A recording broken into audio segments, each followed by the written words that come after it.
Nilesh કુંભાણીનું form રદ થવા મામલે વધુ એક વળાંક. કુંભાણીના સાક્ષીઓએ દાવો કર્યો કે અમારી હાજરીમાં જ ઠેકેદારોએ કરી હતી સહી. સાક્ષીઓએ કલેક્ટર સામે સોગંદનામું રજૂ કર્યું. કોંગ્રેસ કાર્યકર્તાઓએ FSL તપાસની કરી માંગ. સુરતમાં નિલેશ કુંભાણી વોન્ટેડના પોસ્ટર્સ લાગ્યા. પોસ્ટરમાં લોકતંત્રનો હત્યારો, ગદ્દાર જેવા લખાણ લખાયા. પૂર્વ કોર્પોરેટર કુંભાણીના ફોટા પર શિંગ લગાવેલા બેનર લગાવીને રોષ ઠાલવ્યો. સુરત કોંગ્રેસના ઉમેદવાર રહેલા નિલેશ કુંભાણી હજુ પણ ગાયબ. 4 દિવસ બાદ કુંભાણીના પત્ની ઘરે પરત ફર્યા. તેમણે કેમેરા સામે કંઈ પણ બોલવાનો કર્યો ઇનકાર. કુંભાણીના ઘર બહાર પોલીસ તૈનાત.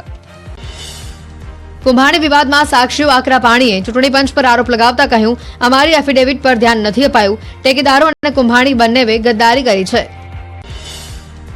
કુંભાણી વિવાદમાં ખોટી શાહીનો મુદ્દો. રાજ્ય ચૂંટણી પંચે દિલ્હી ચૂંટણી પંચને મોકલ્યો રિપોર્ટ. ગુનો સાબિત થાય તો 3 વર્ષની સજાની જોગવાઈ. શિક્ષણ મંત્રી કુબેર ડિંડોરે બોટમાં કર્યો ચૂંટણી પ્રચાર. દાહોદ લોકસભાના ભાજપ ઉમેદવાર માટે શિક્ષણ મંત્રીએ કર્યો પ્રચાર. બેટ વિસ્તારના વિકાસની ખાતરી આપી જસવંતસિંહ ભાભોર માટે માંગ્યા મત. સુરેન્દ્રનગરના ધાંગધ્રામાં કોંગ્રેસ ઉમેદવાર ઋત્વિજ મકવાણાએ કર્યો પ્રચાર. ઢોલના તાલે ઝૂમ્યા કોંગ્રેસના કાર્યકરો. કેટલાક કાર્યકરોએ ઢોલી પર ચલણી નોટોનો કર્યો વરસાદ. મુખ્યમંત્રી ભૂપેન્દ્ર પટેલે કરીમનગર લોકસભા ઉમેદવાર સંજય કુમાર બંદીના સમર્થનમાં કર્યો પ્રચાર. ઉમેદવારી ફોર્મ ભરવા જતા પહેલા યોજાયેલા રોડ શોમાં લીધો ભાગ. કેન્દ્રીય મંત્રી કિશન રેડ્ડી પણ રહ્યા હાજર. મધ્યપ્રદેશના મુરૈનામાં પીએમ મોદીએ પ્રચાર રેલીમાં સંબોધન કર્યું. વિપક્ષ પર નિશાન સાધતા કોંગ્રેસ પાર્ટીને વિકાસ વિરોધી ગણાવી. મોદીએ કહ્યું કે અમે સૈનિકને ખુલ્લી છૂટ આપી છે. અમે કહ્યું કે 1 ગોળી ચલાવે તો 10 ગોળી ચલાવવી જોઈએ. લોકસભા ચૂંટણી પ્રચાર દરમિયાન કેન્દ્રીય ગૃહમંત્રી વારાણસીના પ્રવાસ પર. અમિત શાહે કાલ ભૈરવ મંદિરમાં પ્રાર્થના કરી. વિશેષ આરતી પૂજન કરી શીશ ઝુકાવ્યું. પ્રધાનમંત્રી નરેન્દ્ર મોદી અને રાહુલ ગાંધીની ટિપ્પણીઓ પર ચૂંટણી પંચની નોટિસ. ભાષણમાં નફરત ફેલાવવાનો આરોપ. ચૂંટણી પંચે ભાજપ અધ્યક્ષ જેપી નડ્ડા અને કોંગ્રેસ અધ્યક્ષ મલ્લિકાર્જુન ખડગેને નોટિસ મોકલી જવાબ માંગ્યો. 29 એપ્રિલ સુધીમાં જવાબ આપવા આદેશ. વડોદરા લોકસભા બેઠકના અનોખા ઉમેદવાર SUCI પક્ષના ઉમેદવાર તપનદાસ ગુપ્તાને ચૂંટણી લડવાનો ક્રેઝ. 6 વખત ચૂંટણી હાર્યા પણ હિંમત ન હારી. લોકસભા ચૂંટણી માટે લોકો પાસેથી ફાળો ઉઘરાવીને કરી રહ્યા છે પ્રચાર. CR પાટીલે આપ અને કોંગ્રેસ ગઠબંધન પર કર્યા સાપ્તાહિક પ્રહાર. કહ્યું, ભરૂચ પર ઇન્ડિયા ગઠબંધનનો સૌથી નબળો ઉમેદવાર. કાર્યકરોને હાકલ કરતા કહ્યું, આપ ઉમેદવારની ડિપોઝિટ જમા કરાવી ખો ભૂલાવી દો. કોંગ્રેસ ઉમેદવાર જ્ઞાનીબેન ઠાકોરે થરાદમાં જાહેર સભાને સંબોધી. વડગામના ધારાસભ્ય જિગ્નેશ મેવાણી અને જ્ઞાનીબેન ઠાકોર દ્વારા ભાજપ સરકાર પર પ્રહાર કરવામાં આવ્યા. જ્ઞાનીબેને પોલીસને ફરી એકવાર ગર્ભિત ધમકી આપી. જ્ઞાનીબેને કહ્યું, દેશમાંથી ગોરાઓને કાઢવા ફંડિંગ કરવામાં આવતું, હવે ચોરોને કાઢવા લોકો ફંડ આપે છે. જિગ્નેશ મેવાણીએ ભાજપ અને RSSમાં ન જોડાવા સમાજને અપીલ કરી.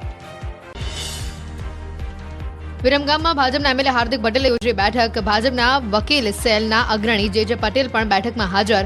ચૂંટણીલક્ષી માહિતી અને નિયમોને લઈને થઈ ચર્ચા. વડોદરામાં ભાજપ ઉમેદવાર હેમાંગ જોશીનો વિડીયો વાયરલ. ધાર્મિક કાર્યક્રમમાં હેમાંગ જોશી ગરબે ઝૂમતા દેખાયા. ઉમેદવારની સાથે કોર્પોરેટર ઉમંગ બ્રહ્મભટ્ટે બોલાવી ગરબાની રમઝટ. જૂનાગઢમાં મનસુખ માંડવિયાનો અભિવાદન સમારોહ યોજાયો. માંડવિયાએ કહ્યું, આઝાદીના 75 વર્ષ બાદ હવે અમૃતકાળ શરૂ થયો. સમારોહમાં ધારાસભ્યો અને ભાજપ આગેવાનો રહ્યા હાજર. ઋષિકેશ પટેલના મત વિસ્તારમાં હરિભાઈ પટેલનો પ્રચાર. વિસનગરના ગ્રામ્ય વિસ્તારમાં પ્રચાર. હરિભાઈએ કર્યો જનસંપર્ક. 5 લાખ કરતા વધુ લીડ સાથે મહેસાણા બેઠક જીતવાનો ઋષિકેશ પટેલનો દાવો. ચૂંટણી પહેલા ભાજપમાં ભરતી મેળો યથાવત. આજે 200 થી વધુ સામાજિક આગેવાનો ભાજપમાં ભળ્યા. વિવિધ જિલ્લાના SC સમાજના આગેવાનોએ કર્યા કેસરિયા. અંબાજીના હડાદમાં કોંગ્રેસના ગઢમાં ગાબડું. 2000 થી વધુ આદિવાસી સમાજના લોકો ભાજપમાં જોડાયા. જિલ્લા પ્રમુખ કીર્તિસિંહ વાઘેલાએ તમામને આવકાર્યા. અમદાવાદમાં BRTSના ડ્રાઈવરની બેદરકારી સામે આવી. ચાલુ બસમાં ડ્રાઈવર મોબાઈલમાં મેચની મજા માણતા દેખાયા. મુસાફરોનો જીવ જોખમમાં મૂકીને મેચ માણતા ડ્રાઈવરનો થયો વિડીયો વાયરલ. વડોદરામાં હરણી બોટકાંડ કેસમાં હાઈકોર્ટ લાલઘુમ. તત્કાલીન વડોદરા મ્યુનિસિપલ કમિશનર સામે ખાતાકીય તપાસના આદેશ. કોર્ટે કહ્યું, કોન્ટ્રાક્ટ આપનાર તમામને નોકરીમાંથી દૂર કરી દેવા જોઈએ. ગીર સોમનાથની સિવિલ હોસ્પિટલમાં ડોક્ટર કેફી પીણું પીધેલી હાલતમાં ઝડપાયા. કલેક્ટરે અચાનક તપાસ કરતા ડોક્ટરનો ભાંડો ફૂટ્યો. વેરાવળ સિટી પોલીસે ડોક્ટરની અટકાયત કરીને હાથ ધરી કાર્યવાહી. ભરૂચના અયોધ્યાનગરમાં ભર ઉનાળે પાણી ભરાયા. ગટરનું ગંદુ પાણી ઉભરાતા સ્થાનિકોને ભારે હાલાકી. સોસાયટીમાં ગટરના પાણી ભરાઈ જતા રોગચાળો ફેલાવાની ભીતિ. છોટાઉદેપુર જિલ્લાના ક્ષત્રિય સમાજે ભાજપને હરાવવા લીધા સામૂહિક શપથ. વાસણા ચોકડી પાસે મંદિર ગ્રાઉન્ડમાં 6 ગામના રાજપૂત સમાજની મળી હતી બેઠક. ભાજપ વિરુદ્ધ મતદાન કરાવીને રાજપૂત સમાજની તાકાત બતાવી દેવા આગેવાનોએ કરી હાકલ. 35 ભારતીય માછીમારોને મુક્ત કરશે પાકિસ્તાન સરકાર. 30 એપ્રિલે ભારત પરત આવશે 35 માછીમારો. એક મૃતક માછીમારનો મૃતદેહ 29 એપ્રિલના રોજ ભારત લવાશે. પાકિસ્તાની જેલમાં હજી પણ 147 માછીમારો કેદ. સુરતમાં સીઆર પાટીલે ક્ષત્રિય સમાજ સાથે કરી બેઠક. 108 ક્ષત્રિય સમાજના આગેવાનો સાથેની બેઠકમાં ભાજપને મળ્યું સમર્થન. સીઆર પાટીલે કહ્યું, ક્ષત્રિય સમાજનું માનવું છે કે તેમનો રોષ માત્ર રૂપાલા સામે. શક્તિપીઠ અંબાજીથી અસ્મિતા ધર્મરથનું પ્રસ્થાન. અંબાજી મંદિરમાં ધજા ચડાવી ધર્મરથનું પ્રસ્થાન કરાયું. મોટી સંખ્યામાં ક્ષત્રિય સમાજ ધર્મરથમાં જોડાયા. આણંદના સોજિત્રામાં ક્ષત્રાણીઓ પ્રતિક ઉપવાસ પર બેઠી. પરસોત્તમ રૂપાલાની ટિપ્પણી સામે નોંધાવ્યો વિરોધ. શ્રેમ કલ્યાણી માતાજીના મંદિરે પ્રતિક ઉપવાસ આંદોલન કર્યા. મોડાસામાં ભાજપના સામાજિક સંવાદ કાર્યક્રમમાં રૂપાલા વિરોધ યથાવત. ઉમિયા ચોક ખાતે યોજાયેલા કાર્યક્રમની બહાર ક્ષત્રિય સમાજે કર્યું વિરોધ પ્રદર્શન. વિરોધ કરતા ક્ષત્રિય કાર્યકરોની પોલીસે કરી અટકાયત. ગાંધીનગરના લેકાવાડા ખાતે રાજપૂત સભામાં ભાજપ વિરુદ્ધ મતદાન કરવા પ્રતિજ્ઞા. નારી શક્તિનું હનન થતા રાજપૂત સમાજે લીધો મોટો નિર્ણય. રાજપૂત સમાજના 100 લોકોએ ભાજપ વિરુદ્ધ મતદાન કરવા લીધી પ્રતિજ્ઞા. લીંબડીમાં ક્ષત્રિય સમાજના ધર્મરથનું આગમન. ક્ષત્રિય સમાજને ભાજપના વિરોધમાં મતદાન કરવા આહવાન. પદ્મિની બા સહિતની ક્ષત્રાણીઓનું ધર્મરથ સાથે જોડતા આંદોલન વધુ ઉગ્ર બનવાના એંધાણ. સુરતમાં સ્ટંટબાજો સામે પોલીસની સ્પેશિયલ ડ્રાઈવ. બાઇકને મોડિફાઈ કરી બેફામ રીતે વાહન ચલાવતા લોકો સામે કાર્યવાહી. પોલીસે 3498 જેટલી બાઇક કબજે કરી 17,60,000નો દંડ વસૂલ્યો. વડોદરામાં મરી મસાલાના વેપારીઓ પર પાલિકાનો સપાટો. કારેલીબાગ મુક્તાનંદ સર્કલ પર મંડપ ઉભા કરી કરતા હતા વેચાણ. લાયસન્સ વગર મરી મસાલાનું વેચાણ કરતા વેપારીઓ પર કાર્યવાહી. વડોદરામાં ચેકપોસ્ટ પરથી 13.50 લાખ રૂપિયા પકડાયા. ચરસાલી ચેકપોસ્ટ ઉપર એસએસટીની ટીમે બિનહિસાબી રોકડ પકડી પાડી. હરીશ પરમાર નામના વ્યક્તિ પાસેથી મળી લાખોની રોકડ. વડોદરા પાલિકાના વ્હીકલ પૂર ડીઝલમાં ચોરી કૌભાંડ. કર્મચારી ચિરાગ જેઠવા કરતો હતો ડીઝલની ચોરી. ડીઝલ ચોરી કરતો કર્મચારી કેમેરામાં કેદ થયો. આરોપીને નોકરીમાંથી બરતરફ કરાયો. કોન્ટ્રાક્ટર બાલાજી સિક્યુરિટીને 50,000નો દંડ. સુરતના ઉધનામાં કાપડ વેપારીઓને રૂપિયા 1.32 લાખનો ચૂનો ચોપડનાર આરોપી ઝડપાયો. પોલીસે મુંબઈથી ઠગબાજની કરી ધરપકડ. આરોપી મેહુલ જુગાણીએ ચીટિંગના રૂપિયાથી મીરા રોડ પર ખરીદ્યો હતો 56 લાખનો ફ્લેટ. જૂથ અથડામણમાં મોત બાદ વિવાદ વકર્યો. મૃતકોના પરિવારજનોએ મૃતદેહ સ્વીકારવાનો કર્યો ઇનકાર. કહ્યું, ન્યાય નહીં મળે ત્યાં સુધી મૃતદેહ નહીં સ્વીકારીએ. સલમાન ખાનના ઘરની બહાર થયેલા ફાયરિંગના કેસમાં લોરેન્સ બિશ્નોઈએ કોર્ટમાં કરી રજૂઆત. કાર્યવાહી કરતા પહેલા બિશ્નોઈએ અગાઉ જાણ કરવા કરી માંગ. વિશેષ અદાલતે આરોપીની મૌખિક રજૂઆતોને કરી મંજૂર.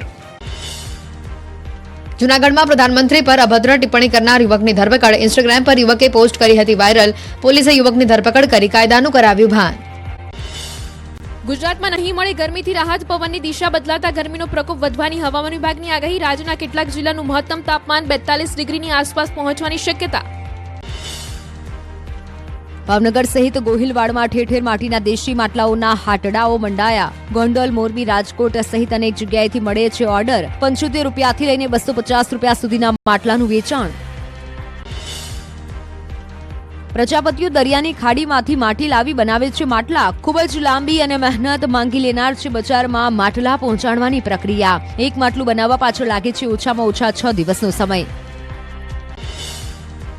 ગુજરાતમાં પોલીસ ભરતી માટે અત્યાર સુધી 7,11,000 અરજી કન્ફર્મ કરાઈ. ગુજરાત પોલીસ ભરતી બોર્ડના અધ્યક્ષ હસમુખ પટેલે કહ્યું, કુલ 8,63,000 અરજી આવી. હજી 1 લાખથી 1.5 લાખ અરજી આવે તેવી શક્યતા.